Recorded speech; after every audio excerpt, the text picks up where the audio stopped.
Hello and welcome to a new episode of Material Matters with me, Grant Gibson. We're on Series 8, so as regular listeners will know, the idea behind the show is that I speak to a designer, maker, artist or architect about a material or technique with which they're intrinsically linked and discover how it changed their lives and careers. The COVID virus is still running rife, and at the time of recording, we're once again about to go into lockdown in England. That being the case, we thought it prudent to record this episode over the internet. But regardless of everything that's going on, it gives me huge pleasure to meet the artist Phoebe Cummings. Ceramics has completely informed how I think. The way that I write is part of a ceramic practice. So is that still ceramics?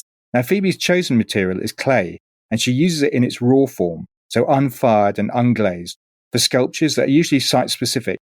Inspired by nature, either real or imagined, her pieces are ornate, fragile, and often decay over time, giving them a kind of wistful dynamism. The writer Imogen Greenhalgh has described them rather lyrically as holding bays for her thoughts and ideas. This is clay as performance art, but perhaps most importantly, in her hands, the material becomes extremely beautiful. Phoebe was the winner of the British Ceramics Biennial Award in 2011, picked up the Woman's Hour Craft Prize in 2017 for a fountain entitled Triumph of the Immaterial, and was a finalist for the Arts Foundation's 25th Anniversary Awards in 2018. She's had exhibitions at the Museum of Arts and Design in New York, a solo show at the University of Hawaii, and residencies at Camden Arts Centre and the V&A, amongst other places. Phoebe, thanks so much for doing this. Oh, thank you. It's good to talk to you. So as we record this, England is about to go into lockdown. I think it's safe to say 2020 has been a difficult year. How have you coped? Has it affected your practice? Yeah, I think like everyone, it's had a huge impact on everything this year. And particularly, I've got two young children, age 5 and 8. So they were at home for a lot of that time. They're back at school at the moment. How's the home teaching? A challenge, I guess. There's been really good things about it as well. And, we had a lot of fun, and definitely our home curriculum was quite art heavy, I would say.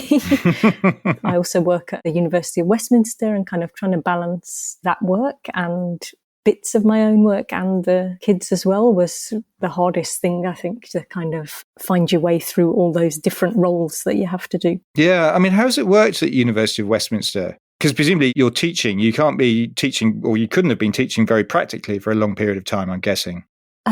Yeah, and I guess at the time when lockdown began, we were sort of coming towards the end of the main teaching period. So that gave us some time to plan. At the moment, the teaching is kind of a combination of, for me, mostly online, but then there is access on site as well. And then part of my role is also research. So that's kind of been maybe more straightforward to continue online, and often I would work from home doing that anyway, and then having online meetings. So that was a bit easier to translate, I guess, than the teaching. Yeah. What are you researching? So we have a ceramics research centre there. So working closely with Claire Toomey and Tessa Peters and Christy Brown. And I guess broadly, we're interested in the relationships between clay culture and society. And my own personal research within that at the moment is really focusing a lot on recording and collecting the ephemeral and kind of looking more in depth really at the way that I document and record the works that I make, particularly thinking a lot about writing and the different ways that we might write sculpture. Well, that's really interesting because we're going to come on to that later. You seem to have been pretty busy. You've got a show called Cut, I think, at the AB Projects Gallery in Los Angeles. Yeah. Another exhibition entitled Thought Barefoot at the Anima Mundi in Cornwall. And you've had This Was Now at the Wolverhampton Art Gallery. So there's been quite a lot going on. Yeah, there's still been things happening. And I guess certainly with the show in LA and in Wolverhampton, there was this big gap in the middle of those shows that wasn't exactly planned, but the work kind of stayed. And then in Wolverhampton, I actually went back and continued making from about August, I think. Right. So you started making when? In March? I think it was open about 2 weeks before lockdown. So right. It had opened, and similarly, I guess the one at AB Projects had been open for about a month. And that at the moment is still there, kind of not open to the public, but has yet to be ended. So Anima Mundi was the first new show, actually, yeah. Right. Because they're three very different venues, I imagine. and 3 quite intriguing titles for each exhibition. I take it they all have a meaning. There's a purpose behind those titles. Yeah, and I guess in some ways each show was kind of really exploring a different kind of aspect in some ways. I think the show at Wolverhampton, This Was Now, was really focusing on the process of recording. And so I was making the work directly in the gallery space and actually continued adding to that throughout the exhibition. It's quite close to where I live anyway, so I was able to go back and forth. And simultaneously, as I was adding to the work, I'd also invited the public to draw and write in response to what I was making. So to capture the work as it changed, really, and also to start to maybe understand other people's responses as well as just recording from my own perspective. Like, how can I involve other people's viewpoints in that process, which I've not done before? So the idea with that show is that the drawings and written records that I've kept from the public, I'll now edit those into a book combined with some of my own drawings, and that will be a permanent trace of the work within the museum collection there. That's really interesting. Has that thrown up things you weren't expecting, people's response, I wonder? There was always, of course, the worry that will anyone even want to take part, or, that's your first issue. And I guess thinking as well of things like permissions, you invite people, but also making sure that you've got the necessary paperwork as well that supports this process to kind of make sure that everyone's clear about what they're taking part in, how that will be used. Yeah, I guess that was kind of developed through discussion with the curators there. And sometimes as well, it was kind of like an ongoing activity anyone could take part with, but it was also really nice. I had the chance to work with some particular groups that regularly meet at the gallery to kind of spend a bit more time in depth and, to talk to them about the work. And that gave me a chance as well to kind of hear more about their responses and what they were picking up on from the piece. In terms of the other shows, I'm intrigued. Thought Barefoot, that's a literary reference, is it? Yeah, so it's from a fragment of Sappho, and I guess those poems that I kind of return to, and I'm really interested in the fact that they are fragmentary and they give you these glimpses, but because of the fragmentary nature, it's not necessarily giving everything to you clearly and whole. You're piecing things together, but also that's maybe more intriguing that you're almost receiving this partial information, which kind of allows spaces for your imagination as well. You have to forgive my lack of knowledge. Sappho is a Greek poet. Yeah, Greek lyric poet. Right. There's often phrases or things that are incredibly beautiful or described in it's maybe hard to explain, but it's, I guess reading poetry in general as well has been something that for me over the last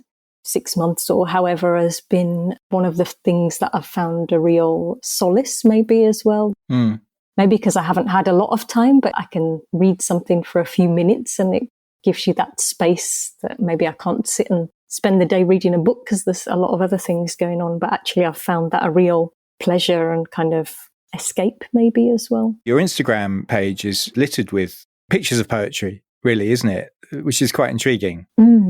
Is there a relationship, I wonder, between working in clay and writing? Yeah, and I think that's something that's interested me for a long time. And I think in one way there's this very direct relationship, clay as a material that was first used as a form of writing, thinking about like clay tablets. And I think there's a link in that way, but also thinking about the way that clay is this, on one hand, very neutral substance. When you open the bag, it's just a lump of matter. But then what you can do with that is, start to pull out this kind of very vivid worlds or narratives or fictions, which feels to me a lot like written language. You have black and white words on a page. It's in its material. It's kind of very consistent. But then within that kind of opens up this whole other alternative and something that's really immersive as well. And do you write yourself, Phoebe? I know you're doing bits for this book you were talking about. Do you sit regularly and write, I wonder? I mean, I guess I always have, but in a very, again, probably in quite a fragmented way. Like it's not necessarily extended pieces, but I'll often make notes, or sometimes it's even just lists, or maybe when I start a project, I might think about words that I'm kind of interested in or maybe it's sometimes this process of I'll maybe write the same word several times as well, sometimes within a list, almost like it sifts it to the surface, like what is this actually about or what am I trying to get to? It's increasingly becoming more a part of it. I guess with the show Anima Mundi, it's the first time I've actually shown some fragments of writing as well. With the show in LA at AB Projects as well, that contained a book. I kind of wrote a fictional memory of a work that I'd made in Leeds at the Tetley, and so kind of actually representing a sculptural work as a text combined with the atmosphere of the original sculpture. So I created a humid reading room where you would kind of sit and read this text, and I'm really interested in that as well, how you might combine the process of reading with the sensory information, and actually that might give you a more kind of whole impression of what the work could have been like, that, you know, it requires your imagination to recreate that. The other thing is that I'm intrigued by is your interest in sci-fi. J.G. Ballard comes up in a number of pieces that I've read about you.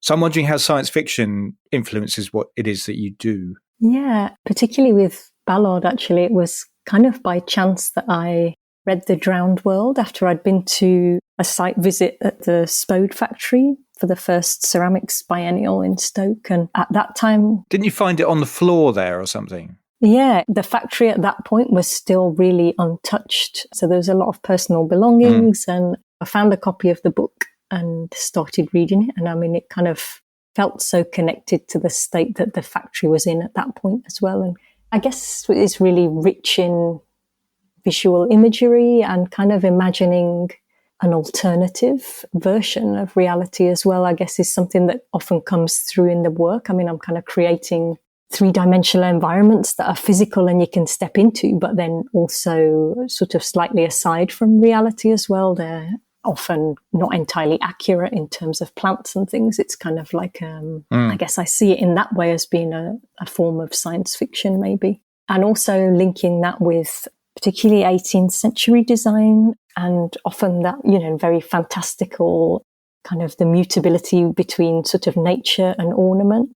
I think decorative ceramics, kind of industrially produced decorative ceramics, also has this pairing of material science involved in making, and, you know, they were kind of finding new capabilities in terms of what could be made and then directing that towards creating this very elaborate forms of fiction.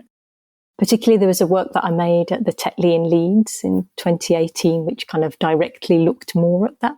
I guess alongside the work that I made, also having a room with a lot of the texts that had informed the work. So there was a number of stories that kind of describe landscapes without colour as well, which is obviously very close to kind of what I'm involved in making as well. Yeah, something that you do. Can we talk about where you work? Because your pieces are often made on site. So do you have a studio? I do. I've not had it for that long. So it's my garage that is half converted. I guess it's still very cold. It is really helpful to have a space at home. I've particularly found that obviously with what's happened this year. But then a lot of the work is still made on site. It's maybe more that I'll prepare components there, or maybe develop test pieces, but then still the bulk of the kind of exhibition work is usually made on site. I mean, obviously this podcast is about materials and people's interest or obsession with them. So I'm interested to know why you decided to work in clay in the first instance. Why was it a material you found yourself so drawn to?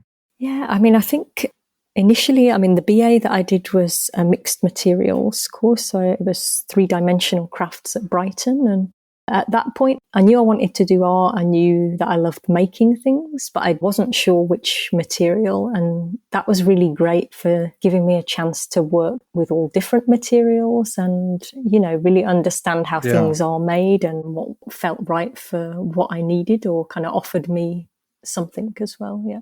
Because you grew up in Stafford. I mean, did you come from an artistic background? How come you ended up in Brighton in the first place? Yeah, I guess I live not that far from Stoke-on-Trent, and I don't think growing up I necessarily appreciated that kind of ceramic history as much as I do now.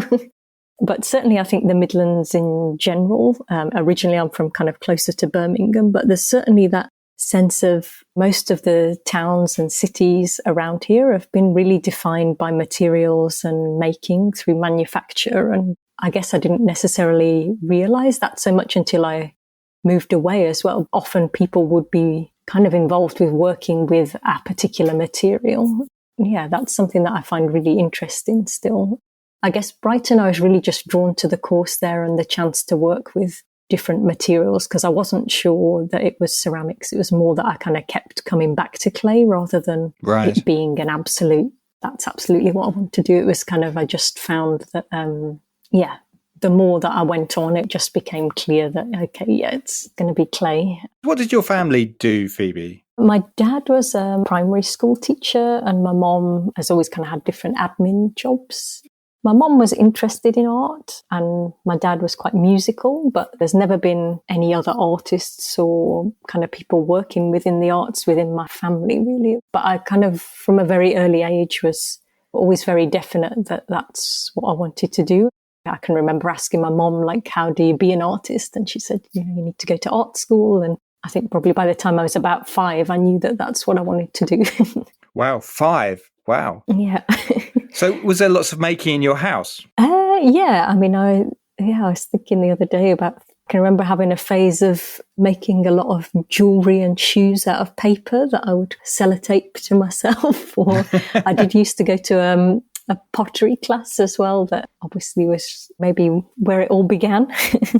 So after Brighton, you went directly to the Royal College of Art. What kind of work were you doing as a student? I mean, I suppose even at Brighton, I was starting to think more about, I guess, what you might call installation, or not necessarily a sort of self-contained object. And that continued at the Royal College. I began making a series of works in the house where I was living and would kind of set those up and photograph them. But at that time, I was still firing everything. And I think really it was kind of like I hadn't thought to question that part of ceramics. It was like, that's what you do with clay. And they never tended to be glazed, still had maybe some sense of the raw material, but they were fired. So what was wrong with glaze? Why wouldn't you glaze things? First of all, I was never very good at it.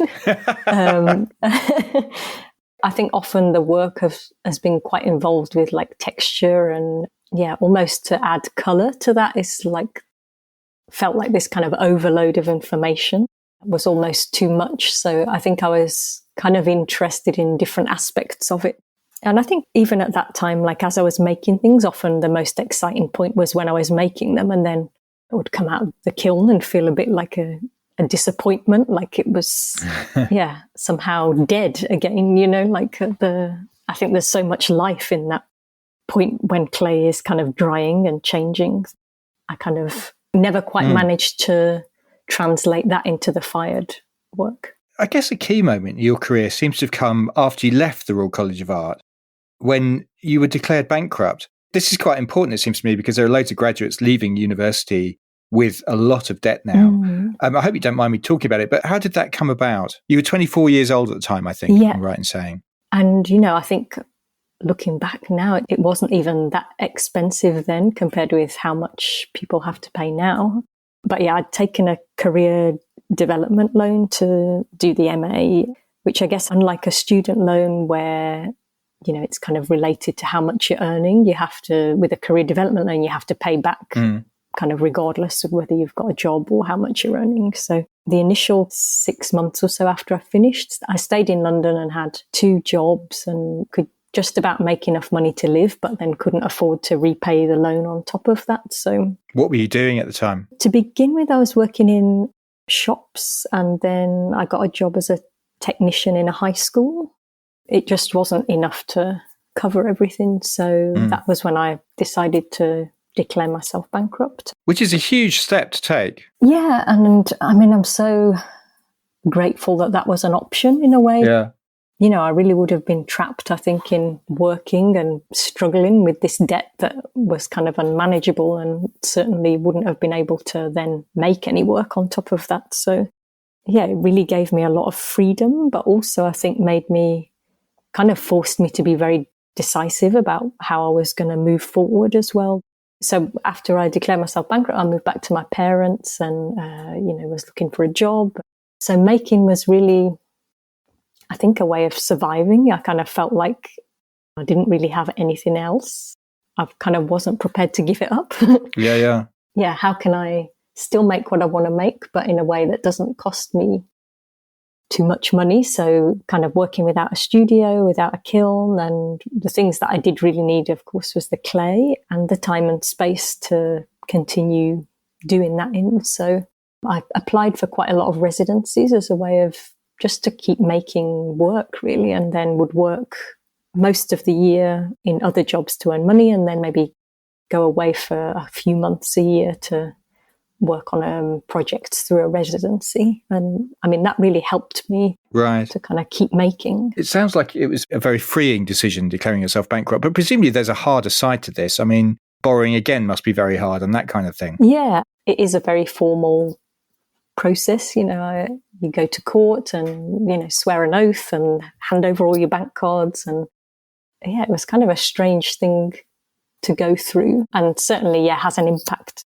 for a long time. But, I guess in my case, I didn't own any property or have children or, it kind of made sense for my situation at that time. It was the best option, really, I think. So you're doing this new kind of work that's almost being forced on you, I guess, using raw clay that you can recycle as well, which I think is probably important. Yeah. Your first residency was at Bulwick Hall in Norfolk, I believe. How did you feel on the first day when you turned up there doing this stuff that you've never done before, a whole new kind of way of working? Yeah, I guess it was a slight apprehension. Like, it was kind of the first proper project I'd done after college as well. And, you kind of feel like, oh, what am I going to do? What if I can't think of anything to do? Like, it was quite a short residency. It was 3 weeks, I think. So it was still unknown, but then very quickly, of course, there's things that interest you and you start making. And I realized how freeing this way of working was as well, that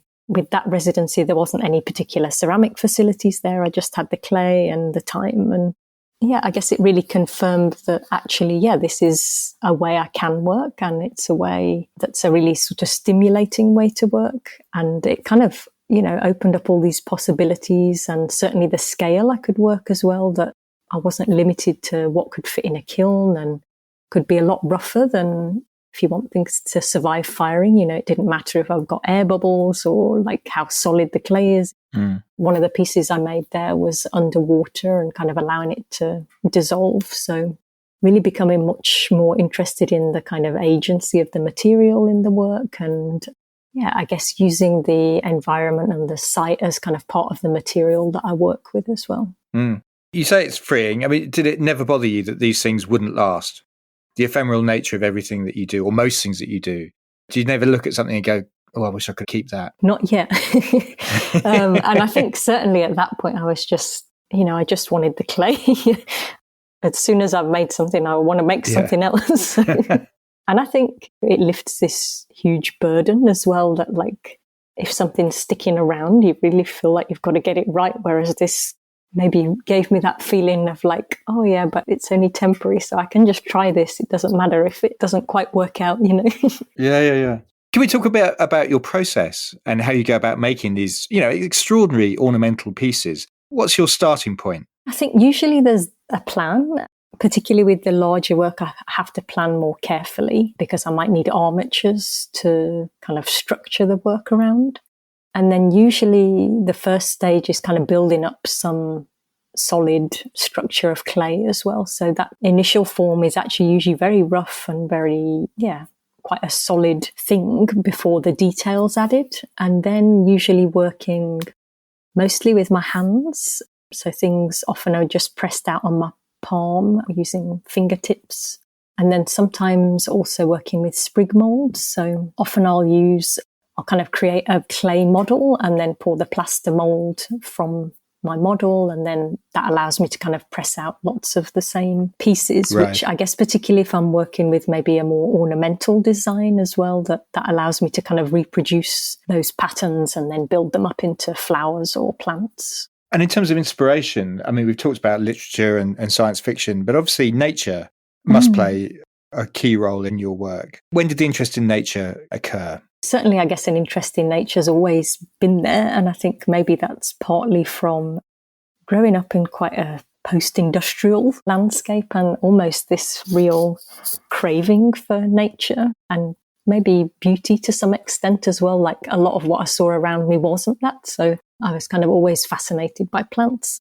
Within the work, I guess there'd always been maybe an interest in nature and landscape, sometimes more abstract, sometimes it was kind of more obvious. And then that became really a particular focus of the work that I made at the residency at the V&A, thinking more in depth about that and sort of how landscape and nature had been represented historically in objects in the collection.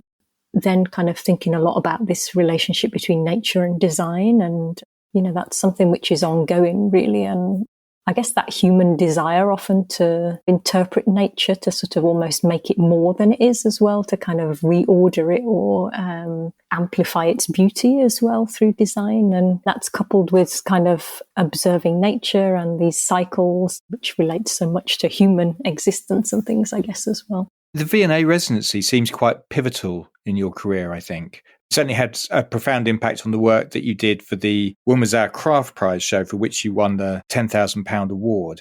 What effect did it have on you, the V&A? It was huge, actually. I think looking back to, it was the beginning of so many different projects that have come out since, like it's still continuing to inform things, I think. It wasn't necessarily what I made while I was there, but more the connections and things I started to think about. I think just being immersed in this collection of objects for that length of time was so much and kind of has sort of continued to feed how I think, really. So I think it was really changed a lot of things, particularly thinking about performance as well. And that really began there. And actually, I think maybe the first flowers that I ever made were at the V&A. I don't think I'd made a flower before then. So there's, in so many ways, it's affected what I've done since. This nature of performance, or notion of performance, is really interesting in the way that you work, because the pieces are performing. I mean, they're decaying themselves, and certainly some of them are deliberately decaying. You run water through them occasionally. But you also perform occasionally. I mean, you make in front of the public. Is that something you're comfortable with? I guess I never see that part as performance in a way. It's necessary for me to make the work, but obviously because I am there and there's sometimes an audience, of course, it's very closely to performance. But I guess I'm particularly interested in the way the material and the object performs is kind of my real interest. And I guess something that I think for a long time, the work was much more static. And then it's something that I've kind of tried to think about much more and, maybe controlling the environments that the work exists in, or like you say, adding water so that there's this ongoing progression in the work during the time that it's shown as well. And I think everything, whatever the work is, it is always durational. Even if it's very subtle, there's always some changes there. It's never completely static and fixed. I'm intrigued that your partner, Tim Murley, is a scenic painter in the theatre. His work is temporary, but also performative as well, which there are distinct parallels. Yeah, I think they are very close in a way. And the fact in theatre, you have a whole team of people that might work for months to produce a set that's really for a particular moment and might run only for a couple of weeks. There's a huge amount of craftsmanship and making that goes into that. And I think also it's interesting the way we understand these things differently. Like, I often get questioned about the loss of the object and if I'm sad about that. And whereas in theatre, I don't think they would ever be asked that question. The set after the run is usually either recycled or thrown away. And, there's this acceptance that that's how it operates and you enjoy it and it is what it is. That is kind of a different expectation to that we have of objects. But also, is obviously a different economic model. And it seems to me that in some ways, you've taken really quite a hard route. Yeah. You haven't been creating objects that people can collect. But I noticed that people can buy your work at the Anima Mundi gallery. You're working porcelain there as well. Does that signify a change of direction? Yeah, I mean, I guess largely the work that I've made has been commissioned through public museums or galleries on the understanding that it is for a fixed period of time. So the works in the exhibition at Anima Mundi, I guess there are a few smaller scale pieces that they're still from raw clay, but some are also dipped in wax, so they're a little bit stronger. And yeah, they're still very fragile, but mainly because of their scale, I guess they can be moved and it's kind of possible for them to be kept. I'm not necessarily against the work lasting for a longer period of time. I mean, usually it's been fairly brief because the work then has to be moved. What's really important that I think I won't compromise on, though, is the material qualities of the work, and that sense, even if it is left untouched in a particular place, but you can still sense that fragility and the kind of fact that it does demand care if you want to keep it. It comes with a responsibility, I think. That's interesting. I mean, generally you use stoneware for your work, and you're using porcelain here. I mean, what are the difference between working in the two different types of clay? I find porcelain a nightmare generally. Why is that? It's much harder. It's just so much harder to work with. And there are still stoneware pieces in this show, I should say. I mean, it's been interesting as well when I've worked abroad. Often I'll work with local clays to wherever I am. So last year in Turkey, there was kinds of clays that I'd never worked with before. So it can be very different to handle. And in that case, there's certain details that I could only do with certain of the clay bodies because there wasn't maybe the flexibility or, it would crack too much. But it also is really nice that adds into the work, that there's something local to where it is made as well. But I think often I use stoneware because it's very easy to work with and also really cheap. So particularly if I'm doing a large scale work, it makes the most sense to work with that. And also I do really like the grey colour of stoneware clays. It's almost like a non-colour, I think of that. It's almost like the colour's absent rather than just being the colour of clay as well, if that makes sense. And what happens to the clay after it's been used, Phoebe? Do you take it away with you, or does it get donated, or what happens to this raw clay? It kind of varies. So if possible, I'll recycle the clay, which, in this country is usually possible. Sometimes, depending on where I am, there might be people there that can recycle it. So the piece that I made in Hawaii, they recycled in the ceramics department there for the students then to use. But then other times, it does get thrown away. It's too much work to try and reclaim that. So it's certainly kind of more enjoyable, I think, when it can be remade. Well, I was going to ask, did you get to see what the Hawaii students made with the clay that you donated to them? I didn't actually. Maybe I should send an email and find that out. Well, if they're listening in Hawaii now, then let's find out what happened to it. I was watching a little film that you have on your Instagram page of probably you, I think, cutting a piece as you were dismantling it. I'm guessing cutting a piece with a knife. Do you think there's something melancholic about your work, the slow decay over time, or the notion that this thing is going to be destroyed, whatever happens? And the words memento mori are often used when people come to describe some of the pieces that you've created. Even before the work is taken apart, I think that's always kind of there, really, that there is this sense that it's on the brink of loss, and there's this melancholy or sad beauty to that as well, and something that's very human and we identify with. And I think in terms of that process of breaking down the work, like sometimes with the fountain, it's kind of the work is doing it for me. It's kind of breaking down itself, or sometimes it can be maybe a gentler process, or sometimes it can be kind of brutal or require quite a bit of force as well. That changes. So the piece you're talking about with the cutting, in a way, that was quite, maybe a slightly brutal way to have to take that apart. And other pieces, like the work that I made in Istanbul onto a pulley, that was a single cut to the rope. The whole thing fell in about 1 second. So that kind of process feels different depending on how it needs to be taken apart as well. Does the work reflect you, Phoebe? Are you kind of a bit melancholic, I wonder? Yeah, probably. I don't know. It's kind of something that I sometimes feel that whatever I end up making turns out slightly melancholic and a bit gothic as well. I mean, I guess there's certainly part of me in it in a way, and I think maybe I'm drawn to this kind of combination as well of the delicacy, but also the kind of something that's maybe raw and a bit tougher than it appears as well. That kind of interests me. Yeah, I can see that. I've taken up loads of your time. It's a standard final question. This is kind of difficult to know at this moment in time, I suppose, but plans for the future Phoebe, what can we expect from you? I won't be stopping making, but yeah, everything else is kind of uncertain at the moment.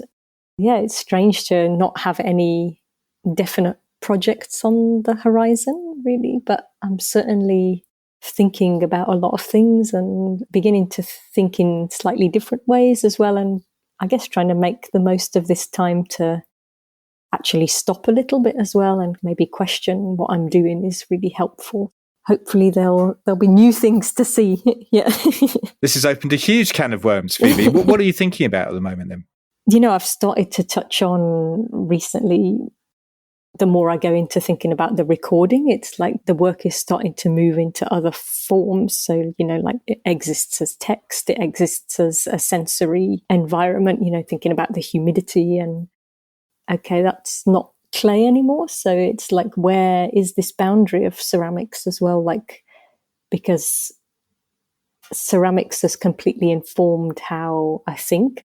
The way that I write is part of a ceramic practice. So is that still ceramics? Even if the clay isn't there, is kind of something I'm testing out that boundary maybe. Also been thinking a lot about sound as well and potential collaboration, I guess, and parallels, maybe picking up again on this sort of moving away from the visual, but the kind of other kinds of, maybe music to me feels very sculptural, and I also kind of have this sense when I'm making things that I kind of hear them, that I, like with textures, I sort of associate a pitch with them. So in some ways when I'm making a larger piece, it's quite instinctive, like I have a loose plan, but I don't plan everything, and I'm kind of waiting to hear, I kind of hear when that's finished, or so kind of beginning to explore that a little bit more as well. But yes, we shall see. Well, I'm massively intrigued. I literally can't wait for lockdown to finish now to see what you come up with.